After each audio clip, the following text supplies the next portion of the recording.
तो मूवी शुरू होती है प्री इंडिपेंडेंट इंडिया मीन्स इसकी कहानी 1940 के आसपास की है और हम देखते हैं कला मंजूश्री को, जो कि एक सक्सेसफुल बैकग्राउंड सिंगर है जिसके रिकॉर्ड्स और सॉन्ग्स हिट जाते हैं और रिसेंटली ही उसने म्यूजिक वर्ल्ड के अंदर इंडिया का सबसे बड़ा अवार्ड यानी कि द गोल्डन मिनाइल जीता है। अब उसका इंटरव्यूज लेने बहुत सारे जर्नलिस्ट आते हैं और वो उन सबसे बात करते हुए ये बताती है कि ये उसके फादर की विरासत है जो कि खुद म्यूजिक में बहुत बड़ा और फेमस नाम थे और उसकी मदर का सपना जिसे आज उसने पूरा कर दिया है और आज वो बहुत ही ज्यादा खुश होने वाली है। अभी जर्नलिस्ट उससे ये पूछता है कि उसकी मदर जो कि खुद भी एक सिंगर थी, वो 9 साल पहले अपने बेटे को लॉन्च करने वाली थी, जिस पर वो परेशान हो जाती है और बोलती है कि उनका कोई बेटा नहीं था, सिर्फ एक बेटी है जो कि कोई और नहीं बल्कि वो है। और तभी हम एक फ्लैशबैक देखते हैं उसकी मदर उर्मिला मंजूश्री का, जिनको ट्विन बच्चे पैदा हुए थे, जिसके अंदर बेटे से उनको काफी ज्यादा उम्मीदें थी क्योंकि वही परिवार की म्यूजिक वाली लेगेसी को आगे लेकर जाता, लेकिन वो खत्म हो गया था। एज ट्विंस के अंदर कई बार ऐसा हो जाता है कि एक बच्चा पूरा पोषण ले लेता है जिससे कि दूसरा बच्चा सफर करता है और इस केस में कला को पोषण मिला था जिससे कि उसका भाई नहीं बच पाया था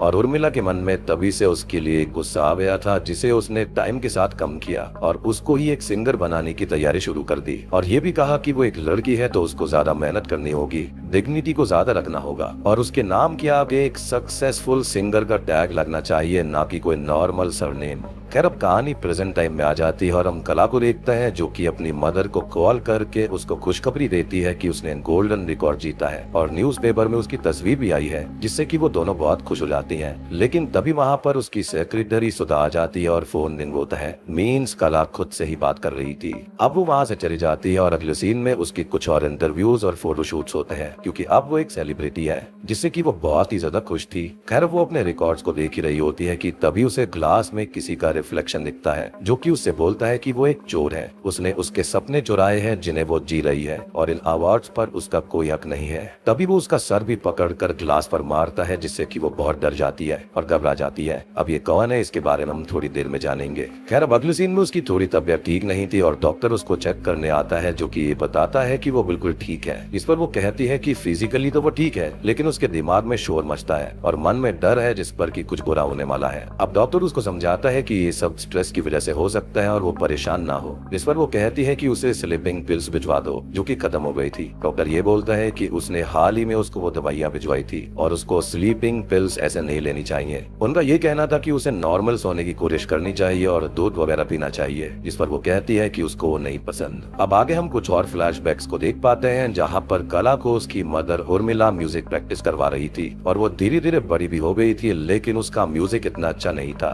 जो कि उसकी माँ को पसंद आए और वो गुस्से में ये बोलती है कि उसके पास में कोई भी टैलेंट नहीं है और वो हार्ड वर्क भी नहीं करना चाहती। अब कुछ दिन के बाद में उस्ताद जी यानी कि बहुत बड़े गायक के आगे उसको परफॉर्म करना है और उसके बेसिक्स तक क्लियर नहीं है तो आगे कैसे चलेगा और सदा के तौर पर वो उसको घर से बाहर निकाल देती है और वो रात भर ठंड में तड़पती रहती है। खैर अब यहाँ पर वो दिन आ जाता है जो कि लाइव परफॉर्मेंस का था और बहुत कम लोग वहाँ पर आए थे। तो उर्मिला पूछती है कि दीवान मंजूश्री जो कि एक बहुत बड़े गायक थे, उनकी बेटी यहाँ पर गाने वाली है लेकिन फिर भी इतने कम लोग यहाँ पर है। तो उस्ताद जी ये बताते हैं कि गांधी जी यहाँ पर आए हुए हैं तो सभी लोग वहाँ पर गए हैं और ये वैसे भी क्लासिकल म्यूजिक है जिसको सुनने के लिए बहुत कम लोग आते हैं। अब कला अपना परफॉर्मेंस देती है जो कि अच्छा था लेकिन तभी उसके परफॉर्मेंस के बाद में एक ऑर्फन लड़का जबन भी परफॉर्मेंस देने वाला था और जब वो शुरू करता है तो उसको सुनने के लिए और ज्यादा लोग आ जाते हैं और उसकी परफॉर्मेंस बहुत ही अच्छी जाती है। उसकी आवाज के अंदर कुछ अलग ही जादू था और सब लोग इवन यहाँ पर कला की मदर उर्मिला भी उससे इम्प्रेस्ड हो जाती है और उसको इनाम भी देती है।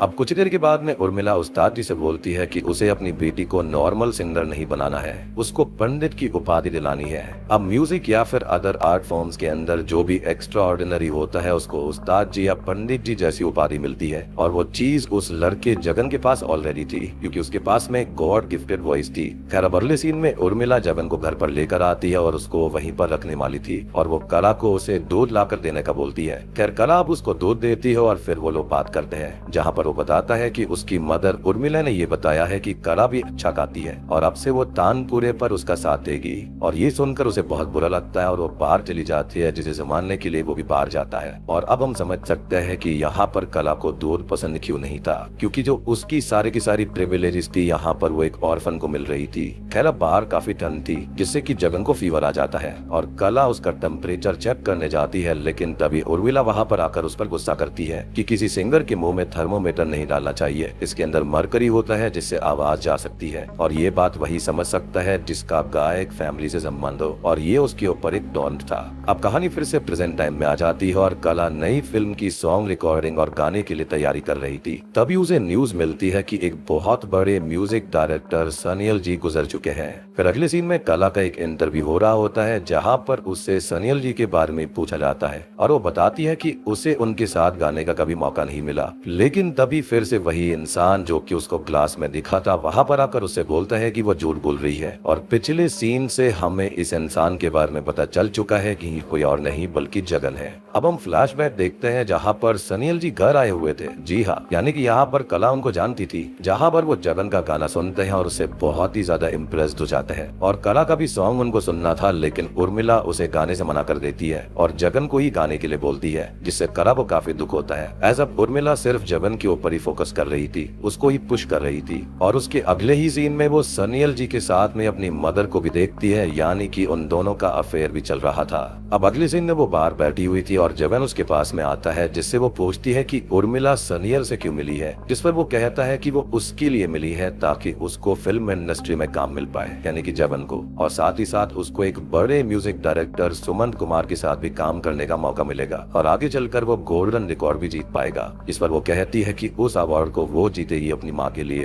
खैर अगले सीन में हम देखते हैं कि उर्मिला कला की शादी की बात कर रही थी एक जगह पर, और जगन के लिए म्यूजिक इंडस्ट्री के लोगों को बुलाकर पार्टी रखवाती है, जिससे कि कला को बहुत दुख होता है, यानी कि वो अपनी लड़की को दबाकर एक ऑर्फन को यहाँ पर आगे बनाना चाहती थी। खैर अब उर्मिला उसको तैयार कर रही होती है, जिससे वो ये कहती है कि उसे भी इस पार्टी के अंदर परफॉर्मेंस देना है। इस पर उर्मिला मना कर देती है कि लड़कियां बैकग्राउंड सिंगर नहीं बनती, और जगन मन सकता है, जिस पर वो कहती है कि वो शादी करके कहीं नहीं जाना चाहती और वो जगन से शादी करके यहीं पर रह लेगी। जिस पर उर्मिला गुस्सा होकर ये बोलती है कि जगन उसका भाई है, वो उससे कैसे शादी कर सकती है। और यहाँ पर हम ये समझ पाते हैं कि उर्मिला ने जगन को एज अ सन अडॉप्ट कर लिया था, और ये भी क्लियर हो चुका है कि उसकी फैमिली की म्यूजिक लेगेसी को आगे बनाने के लिए उसने ऐसा किया है, क्योंकि पहले से ही उसको एक बेटा चाहिए था जो कि फिलहाल नहीं रहा था, तो उसने यहाँ पर जगन को ही अपना बेटा मान लिया। अब कला के पास में उतना टैलेंट भी नहीं था और जगन एक ऑर्फन था, लेकिन साथ ही साथ उसके पास में गॉड गिफ्टेड वॉइस भी थी, तो यहाँ पर उर्मिला ने उसको अपना बेटा बना लिया था,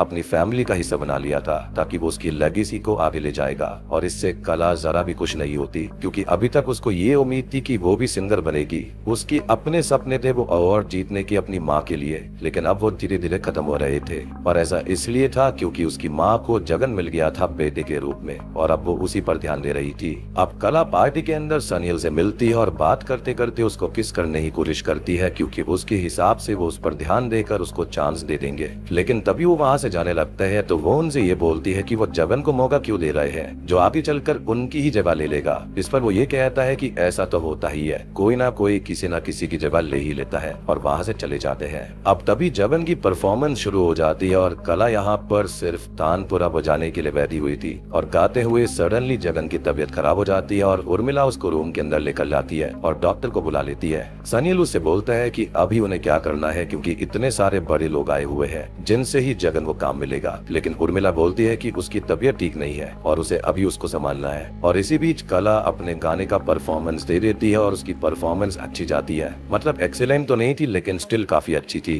अब होता यह है कि जगन की तबीयत बहुत खराब हो गई थी और डॉक्टर उसे चेक करते हैं, लेकिन उसकी तबीयत खराब होने के साथ साथ उसकी आवाज भी खराब हो चुकी थी और इससे वो बहुत दुखी रहने लगा था। ऐसे उसके पास उसकी आवाज ही थी जो कि उसकी जीने का सहारा था। अब एक दिन सुमंत कुमार घर पर आते हैं और बोलते हैं कि उन्हें यकीन नहीं हो रहा कि जगन की आवाज खराब हो गई, और वो आगे बोलता है कि अभी नहीं तो बाद में उसको सही चांस मिल ही जाएगा। लेकिन जगन का सपना यहाँ पर टूट गया था और वो बहुत ही दुखी था। अब सुमंत जाने लगता है, लेकिन कला बोलती है कि मौसम खराब है और वो कल चले जाएंगे। इस पर वो मान जाते हैं। अब रात को वो अपनी माँ जैसे तैयार होकर उसके पास में जाती है और उसके करीब आकर उनसे फ्लर्ट करती है। और अगले दिन जाते हुए वो उर्मिला वो ये बोलता है कि कला एक कोयल है और 3 दिन बाद कैलकाटा में उसकी एक रिकॉर्डिंग है जो कि उसने कला की फ्लर्टिंग से इम्प्रेस होकर उसको दे दी होगी। उर्मिला अब कला से ये बोलती है कि वो सच में कोयल है जो कि अपना घोंसला नहीं बना पाती बल्कि दूसरों का हड़प लेती है, और ये चीज रियल होती है। कोयल अपने अंडे कभी भी अपने घोंसले में नहीं देती बल्कि दूसरे के उसमें देती है,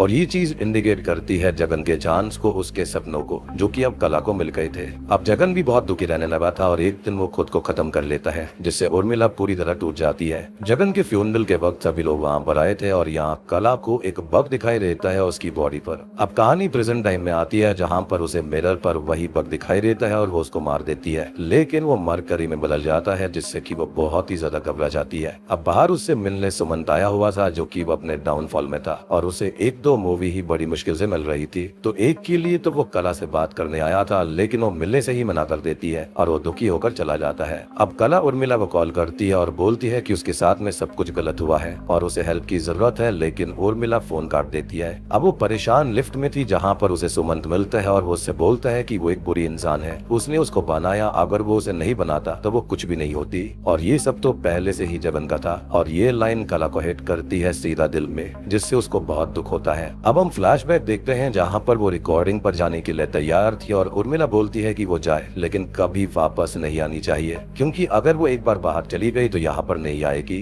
जिस पर वो ये कहती है कि वो खुद भी तो एक सिंगर थी, उन्होंने सब कुछ छोड़ा सबके लिए, तो उसमें क्या गलत है, और वो तो उनके लिए ही सब कुछ करती है लेकिन कुछ भी इनफ नहीं होता, और उर्मिला गुस्सा होकर वहाँ से चली जाती है। अब हम कला को देखते हैं जिसका एनवायरनमेंट सडनली चेंज हो गया था, जहाँ पर वो अकेली थी और उसके सामने खाली माइक था, जिसका सीधा मतलब ये है कि अब उसके पास कोई और नहीं, सिर्फ म्यूजिक है। अगले सीन में हम कैलकाटा की रिकॉर्डिंग को देखते हैं जहाँ पर कला अच्छे से नहीं गा पा रही थी और एक के बाद एक टेक उसको लग रहे थे, और अब सब ये बोलते हैं कि उसे लाना वेस्ट है, और सुमंत भी यही बोलता है जिससे वो बहुत दुखी हो जाती है। एज अब वो घर तो जा ही नहीं सकती थी, साथ ही साथ उसका सपना भी टूटने वाला था। अब वो बाहर आती है जहाँ पर सुमंत उसे मना कर देता है, लेकिन वो रोते हुए उससे रिक्वेस्ट करती है और वो उसकी मजबूरी को देखकर उसको मोलेस्ट करता है और चांस देने के लिए अग्री हो जाता है। अब वो दुखी करी हुई थी क्योंकि अपने सपने के लिए उसने लास्ट कदम भी उठा ही लिया था, और उसे जगन और उसकी कॉन्वर्सेशन याद आती है जहाँ पर वो ये बोल रहा था कि वो टाइम आने पर सुमंत के साथ काम करेगा, गोल्डन रिकॉर्ड लाएगा, जिस पर वो बोलती है कि वो भी गाएगी और माँ के लिए उस रिकॉर्ड को लेकर आएगी, जिस पर वो ये कहता है कि ये कोई वजह नहीं हुई, और वो बोलती है कि वो भी तो माँ के लिए गाता है, जिस पर वो ये कहता है कि वो माँ के लिए नहीं गाता, उसके लिए गाना सांस लेने जैसा है। और यही इन दोनों के बीच का अंतर है, जहाँ पर कला अपनी माँ को खुश करने के लिए, माँ के सपने के लिए सब कर रही थी, और खुद के ऊपर बस एक सिंगर का टैग लगाने के लिए, एक लेगेसी आगे ले जाने के लिए सब कर रही थी।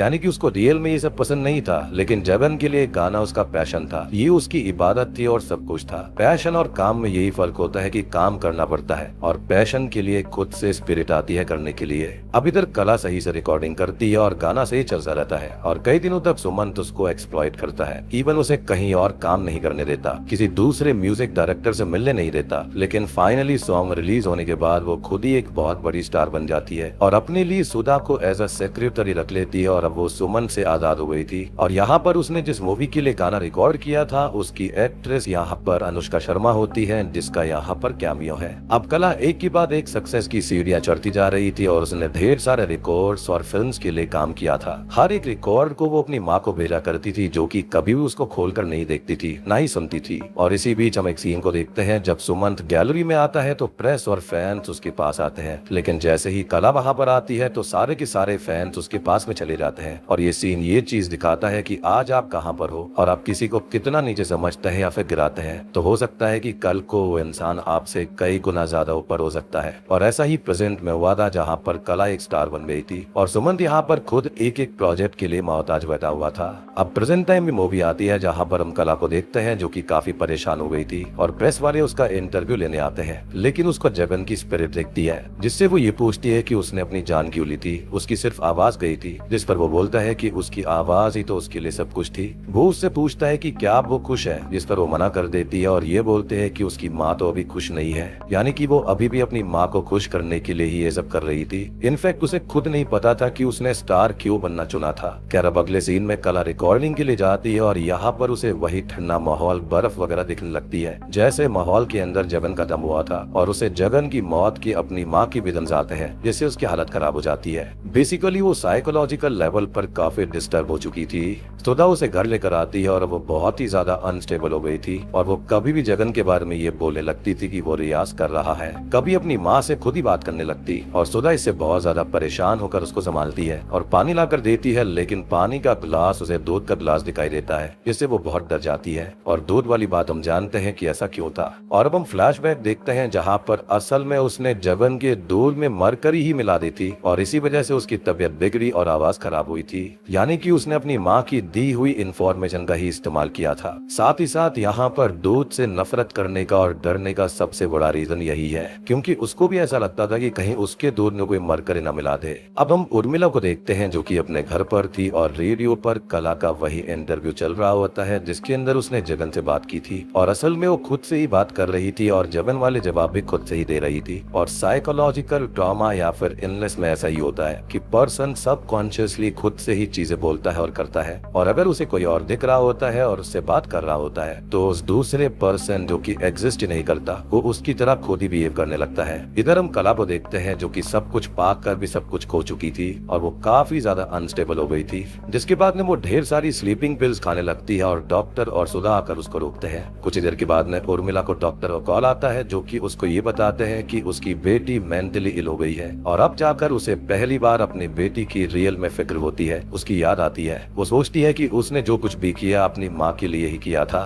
कहीं ना कहीं वो अपनी भी गलती रियलाइज कर रही थी कि उसने जवन को वहाँ पर लाकर गलती करी थी और अपनी बेटी को उसकी जगह देना भी काफी गलत था। अब अगले सीन में डॉक्टर कला को साइकोथेरेपिस्ट के पास में ले जाने की तैयारी में थे और अब तक उर्मिला भी वहाँ पर आ जाती है और ये बोलती है कि उसकी बेटी पागल नहीं है, वो ठीक हो जाएगी, उसको बस अपनी माँ का साथ चाहिए, उसे घर जाना चाहिए। और ये बात बिल्कुल सही थी कि अगर वो घर चली जाती और अपने माँ का प्यार पा लेती तो बिल्कुल ठीक हो जाती, लेकिन उर्मिला यहाँ पर काफी देर कर चुकी होती है क्योंकि अब तक कला खुद को ही हैंग करके खत्म कर चुकी थी। जी हाँ, यहाँ पर वो नहीं बच पाती। अब मूवी के एंडिंग सीन में हम उर्मिला को देखते हैं जो कि अपनी बेटी की याद में उसके सारे के सारे रिकॉर्ड्स और रिकॉर्डिंग देखकर रो रही होती है और ये जो दुख है अब उसको जिंदगी भर झेलना होगा। इसी के साथ में ये मूवी यहीं पर खत्म हो जाती है। तो दोस्तों ये थी कला मूवी की कहानी जो कि एक काफी बढ़िया मूवी है। अब बुलबुल मूवी के अंदर भी किसी एक पर्टिकुलर चीज को लेकर उसे हाईलाइट करने की कोशिश करी गई थी, ऐसे ही यहाँ पर भी काफी सारी चीजों के ऊपर क्रिटिक किया गया है।